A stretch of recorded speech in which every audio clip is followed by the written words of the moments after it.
Question, because we must come out on the 31st of October, because otherwise I'm afraid we face a catastrophic loss of confidence in politics. We've already kicked the can down the road twice, and I think the British people are getting thoroughly fed up. Whether you voted Remain or Leave, the people were asked a question, they returned a verdict, the politicians said that they were going to honour that verdict. 3 years later, we have still failed to leave. And unless we do it, unless we get out on October the 31st, I think that we will all start to pay a really, really serious price. Very important question. If I got to the 31st of October and there was no prospect of a deal that can get us out of the EU, then I would be out. I'd leave without a deal. If there was a prospect, if we were nearly there, then I would take a bit longer, because the Conservative Party is the party of business, we're the part of the union, we're the party of hope.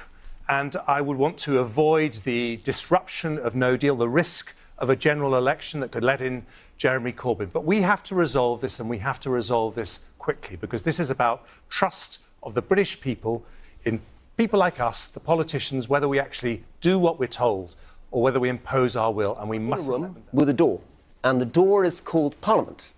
And I'm the only person here trying to find the key to the door. Everybody else is staring at the wall, shouting, "Believe in Britain." But we've run into that door 3 times already, Rory. But we've got to have a different route out. We can't simply represent the same cold porridge for a 4th time and ask people to say that that's what they want. We need to have a different approach. Now, where I think you are right and realistic is that if you have an arbitrary date, and we get so close, Emily, to being able to get the line over, I think that the view that Boris and Serge have articulated, which is, do you know what, we'll just rip up all the progress we've made and go out without a deal. It's not an arbitrary date. We can prepare more. I think one of the fundamental mistakes we've made so far is we didn't prepare well enough. And that's why we're in this mess today. You prepare for no deal precisely because you want a deal.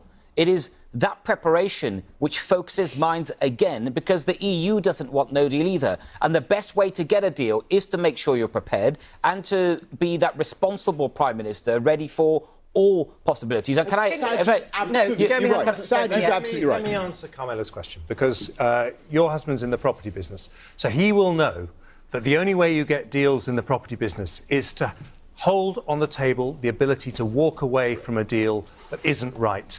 And the truth is, if you do what Rory's saying, which is you take no deal off the table, what is going to happen in that situation is we won't get a deal.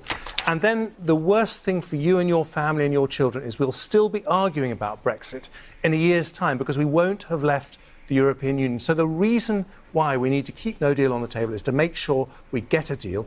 But, and I think there is a difference here, it should only be a very, very last resort, because families' livelihoods are at risk. As Conservatives, we are the party of business, we're the party of the union, and we want to make absolutely sure Carmela, that we protect those as much as we can. are you reassured with what you've heard here this evening? No, I'm not.